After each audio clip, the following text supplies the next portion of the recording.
कभी कभी लोगों को एहसास कराने के लिए कि आप एक मुकाम पर पहुंच गए हैं, आपको एक सिग्नेचर की ज़रूरत होती है और वो सिग्नेचर है किया कार्निवल लिमोजिन प्लस। कैसी है यह एमपीवी? हाँ, या इसे कार कहें या इसे लग्जरी व्हील पर एक घर कहें, सब कुछ समझते हैं इसी वीडियो के साथ। मैं हूं आपका होस्ट अमित और आप देख रहे हैं आस्क कार गुरु। आइए बताते हैं पहले गाड़ी बाहर से कैसी लगती है और फिर डिटेल में बात करेंगे आखिर किन के लिए यूजफुल है ड्राइव करते करते। तो शुरुआत करें फिर।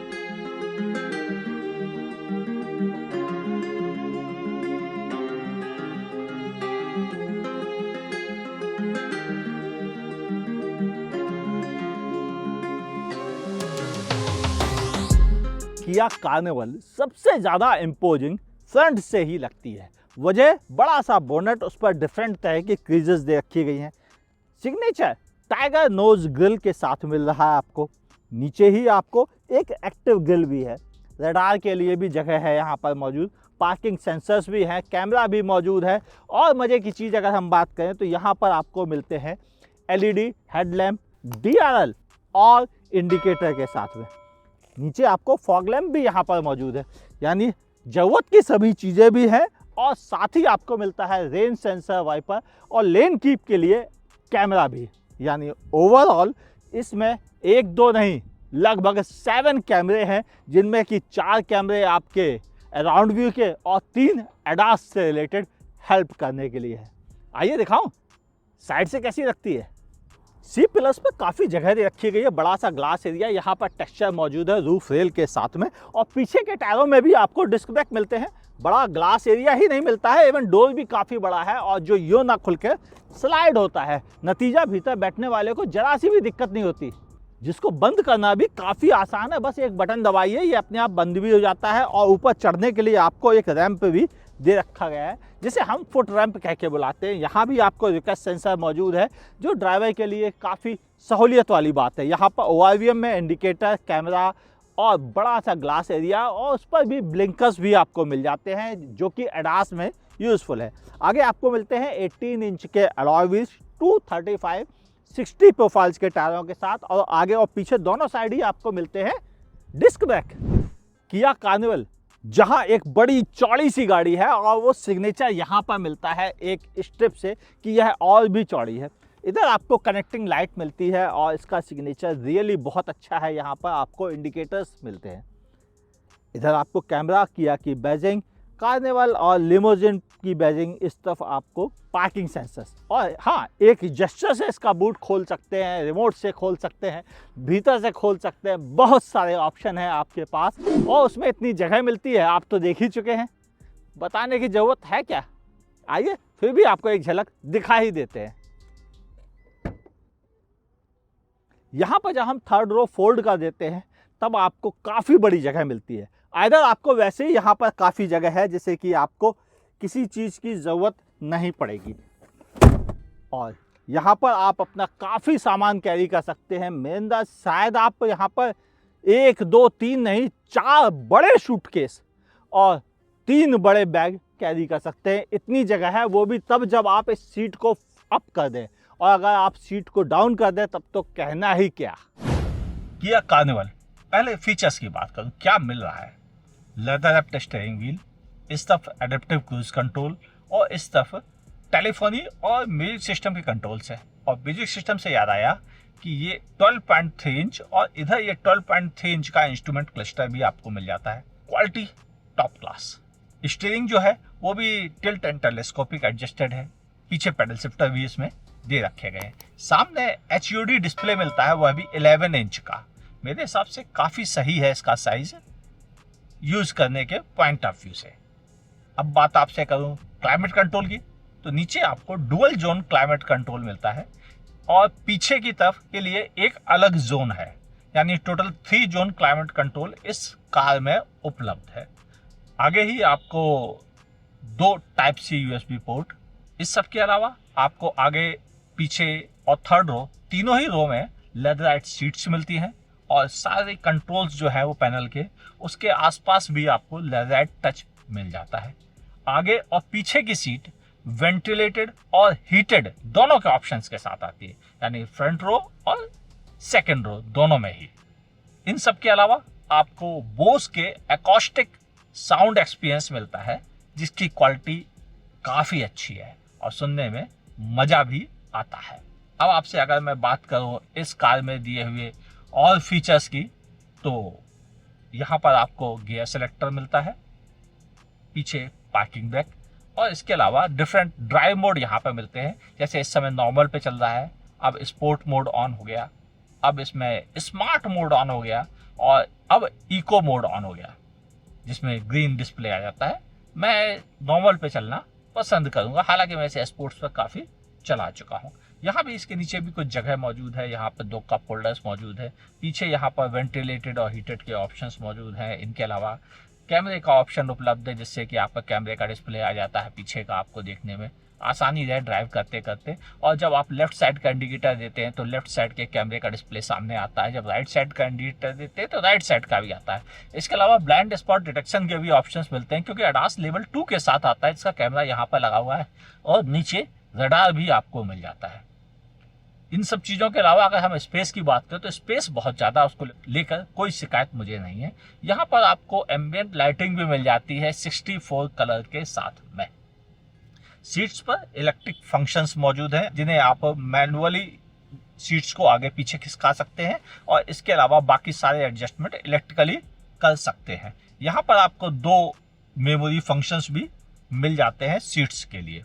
अब आपसे बात करूँ मैं इस कार के ड्राइविंग पॉइंट की, तो सबसे पहले विजिबिलिटी बहुत अच्छी, बहुत बड़ी गाड़ी है, मगर विजिबिलिटी इतनी अच्छी है कि आपको कॉन्फिडेंस बना रहता है ड्राइव करते समय कि नहीं, कोई दिक्कत नहीं आने वाली है। इस सब के बाद अगर बात करूं मैं इस कार के हैंडलिंग की, तो हैंडलिंग अच्छी है। जिस हिसाब से कार है बड़ी, उसके हिसाब से हैंडलिंग काफ़ी अच्छी है, और बॉडी रोल भी है, लेकिन बहुत ज़्यादा परेशान करने वाला नहीं है। मैंने इस कार को हिल्स वाले एरिया में चलाया है, और प्रॉपर वहाँ पर मैंने नोटिस किया है कि गाड़ी की हैंडलिंग काफ़ी अच्छी है, और स्पोर्ट्स मोड में तो बहुत ही बेहतरीन ड्राइव एक्सपीरियंस आपको मिल जाता है। अब आपसे अगर मैं बात करूं इस कार के राइड क्वालिटी की, टॉप क्लास, पूरे 9.5 मार्क्स इस गाड़ी को राइड क्वालिटी के लिए, और हैंडलिंग के लिए 8.5, विजिबिलिटी 9, बहुत बेहतरीन, और स्टीयरिंग फीडबैक अच्छा है 8 मार्क्स। सीट का कंफर्ट बहुत अच्छा है, फंक्शंस बहुत अच्छे हैं, जिनकी वजह से आपको चलाते समय आराम मिलता है, आप अपनी कंफर्ट जोन में होकर ड्राइव कर पाते हैं। वैसे भी इस तरह की कारें जो लोग खरीदते हैं, उनका मेन पर्पज होता है होम ऑन व्हील्स का, यानी वो इसी को अपना घर समझ के चलते हैं। उसी हिसाब से फीचर्स भी इस कार में दे रखे गए, ताकि उसको जरा सी भी दिक्कत का सामना ना करना पड़े। अब आपसे बात करूं इसके पिछली सीट पे कैसा कंफर्ट है, चलिए पूछते हैं अमित जी से। रियर सीट की स्पेस की बात की जाए तो स्पेस काफ़ी है, लेग रूम भी काफ़ी है, लेकिन इस सीट को मैंने फुल्ली फॉरवर्ड कर रखा है। अगर मैं इसे बैकवर्ड करूं तो इतनी जगह मिल जाती है, और फिर उसके बाद तो आप पूरा मजा ले सकते हैं। ऊपर से यहाँ पर डिफरेंट फीचर्स है, जैसे कि एक काफ सपोर्ट आपको मिल जाता है ऑटोमन सीट का। अब आप आराम से बैठ के अपनी जर्नी कंप्लीट कर सकते हैं, और काफ़ी आरामदायक भी रहेगी जर्नी आपके लिए। अब बात करें राइड क्वालिटी की, तो यहाँ पर सीट्स अच्छी और बड़ी साइज़ की हैं, तो जो बल्कियर लोग होंगे उनको भी बैठने में दिक्कत नहीं होगी। ऊपर से आपको यहाँ पर एक प्राइवेसी कर्टन भी मिल जाता है आपकी प्राइवेसी के लिए। मैं यहाँ पर जितना कंफर्टेबल बैठ सकता हूँ उतना कंफर्टेबल बैठा हूँ। मैं ये तो नहीं कह सकता किसी लग्जरी कार जैसे कि 7 सीरीज एस क्लास वैसा कंफर्ट है, लेकिन कम भी नहीं है, क्योंकि इसमें बहुत सारे ऑप्शंस उपलब्ध हैं।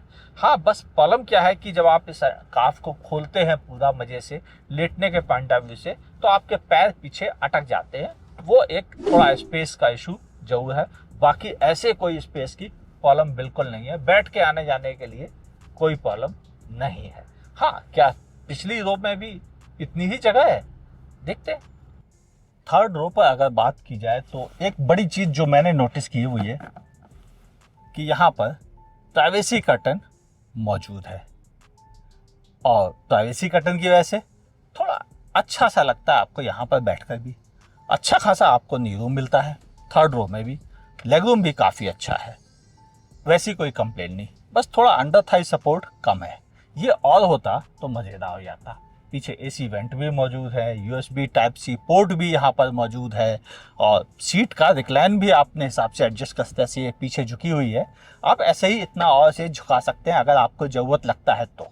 जैसे कि मैं अगर ऐसे चाहूँ तो और पीछे यूँ कर सकता हूँ। हालांकि मुझे इस तरह से बैठना ज़्यादा अच्छा लगता है और कंफर्टेबल भी रहता है, और इसमें ज़्यादा सेफ और सिक्योर फील करता हूँ क्योंकि मेरी ग्रिप बनी हुई है यहाँ पर आराम से बैठने के लिए। 2 कप होल्डर्स और थोड़ा मोबाइल रखने की जगह भी यहाँ पर दे रखी गई है। हाँ, यहाँ पर कोई सेंटर में आर्मरेस्ट मौजूद नहीं है, ज़रा ये जरूर चुभ रहा है मुझे, ये भी दे देते तो क्या नुकसान हो जाता।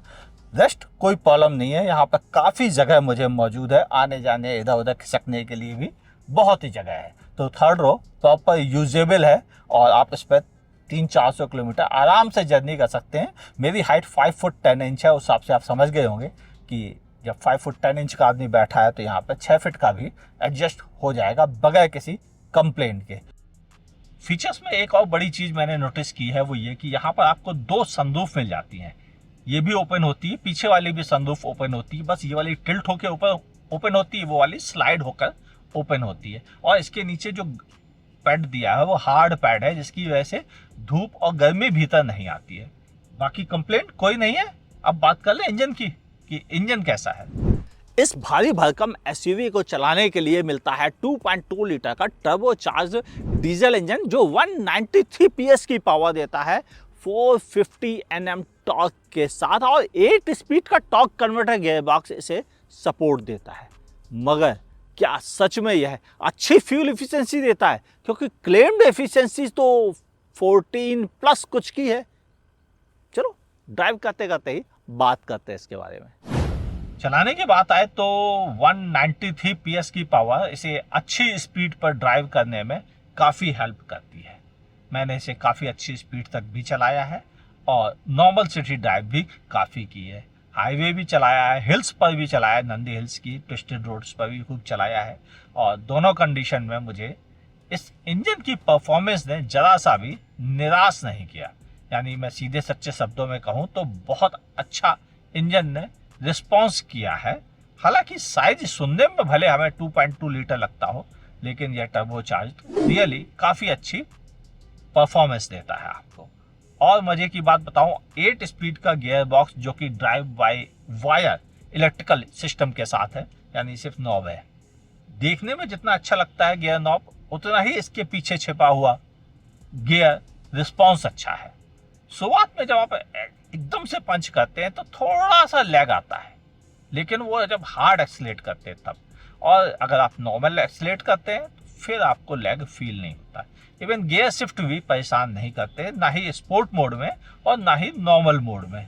बस केवल जब आप एकदम से पंच करते हैं तब वो थोड़ा टाइम लेता है कि भाई किस गियर में जाए, वो सोचता है, समझता है, फिर उसके बाद उस गियर में पहुंच के आपको अच्छा पंच, अच्छा थ्रस्ट प्रोवाइड कर देता है। बस तभी तक ये ज़्यादा सोच समझ के विचार करता है, बाकी समय ऐसे कोई भी दिक्कत फील नहीं होती है। अब आपसे मैं बात करूँ इस गाड़ी के फ्यूल एफिशिएंसी के बारे में, वही सुनना आपको? नहीं, पहले सेफ्टी के बारे में बात कर लेते हैं। अब बात की जाए इसके सेफ्टी की, तो यह 8 एयरबैग, ABS, EBD, ADAS के फंक्शंस, चारों disc brake, HUD display, tyre pressure monitoring system जैसे सेफ्टी फीचर्स के साथ आती है। और इंटरनेशनली भी यह अच्छी क्रैश टेस्ट रेटिंग के साथ भी आती है, तो कंप्लेंट करने की ज़रूरत आपको बिल्कुल नहीं है, कम से कम सेफ्टी के मामले में। और यह कार CKD फॉर्मेट के थ्रू इंडिया में आती है, जिसे कंपनी SKD कहकर बुलाती है। तो आप समझ गए कि यहाँ सिर्फ असेंबल की जाती है ये कार। अब आपसे बात कर लूँ इसके फ्यूल एफिशिएंसी की, तो यह इंजन आपको क्लेम्ड फ्यूल एफिशिएंसी 14.5 की है, जबकि एक्चुअल फ्यूल एफिशिएंसी सिटी में आपको 9-10 और हाईवेज पर यह आपको 14 और 15 की फ्यूल एफिशिएंसी प्रोवाइड करेगा। अगर आप इसे 90 की स्पीड पर क्रूज कंट्रोल के साथ चलते हैं तो आपको ये फ्यूल एफिशिएंसी मिल जाएगी इसके साथ। हाँ, लेकिन अगर आप फुल लोड के साथ चलेंगे तो डेफिनेटली ये थोड़ी सी और घट जाएगी, सिटी में रह जाएगी 7-8 और हाईवेज पे पहुंच जाएगी 12-13 की।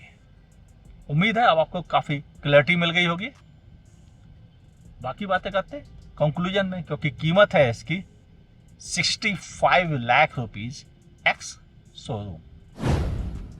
जब बॉस बैठता है तो दूसरों को दिखना भी चाहिए, और अगर आप इस ढंग से किसी गाड़ी में बैठे होंगे तो डेफिनेटली सामने वाले के ऊपर एक ऐसा इम्प्रेशन पड़ेगा कि वह आपके सामने जोरदार ढंग से बोल भी नहीं पाएगा। और शायद ही ये गाड़ी इसी पर्पज़ के लिए डिज़ाइन हुई है। आप सेलिब्रिटी हो, क्रिकेट स्टार हो, या फिर बड़े बिजनेस टाइकून हो, या आप किसी कंपनी के CEO हो, आपके लिए यह गाड़ी प्रॉपर इसी पर्पस से बनी है कि जब आप ऐसे बात करें तो सामने वाला अपने आप उस इम्प्रेशन में आ जाए कि उसे आपकी बात माननी है। शायद किया ने ये सोच कर ही इस लिमोजिन को डिज़ाइन किया है। 4th जनरेशन के साथ अपडेटेड फीचर्स के साथ ये रियली काफ़ी बेहतर हो गई है। हाँ, मुझे भी थोड़ी प्राइसिंग ज़्यादा फील होती है, लेकिन इस गाड़ी को खरीदने वाले लोग 5 लाख रुपए कम हो या ज़्यादा हो, उससे उनके ऊपर कोई फ़र्क नहीं पड़ता है, क्योंकि वह तो इसे अपने कंफर्ट, अपनी सुविधाओं और दूसरों पर इम्प्रेशन दिखाने के लिए यूज करते हैं। क्या आप भी इसी पर्पज़ के लिए कोई कार अपने लिए देख रहे हैं? फिर कार गुरु को सब्सक्राइब करके रखिए, क्योंकि यहीं पर आपको मिलती है बिल्कुल सही इंफॉर्मेशन। YouTube पे देखा तो मेरे चैनल को लाइक और सब्सक्राइब करना ना भूलिए, बगल में दी हुई नोटिफिकेशन भी बेल दबाइए। फेसबुक पे देखा तो मेरे पेज को लाइक और फॉलो करना ना भूलिए। वीडियो को दोस्तों के साथ शेयर कीजिए, पसंद ना आया हो तो डिसलाइक करने में भी कोई कंजूसी मत रखिएगा। हाँ, यही तो कार गुरु का हमेशा ही कहना रहा है आपके साथ। मिलते हैं किसी और वीडियो में, देखते रहिए आज कार गुरु को।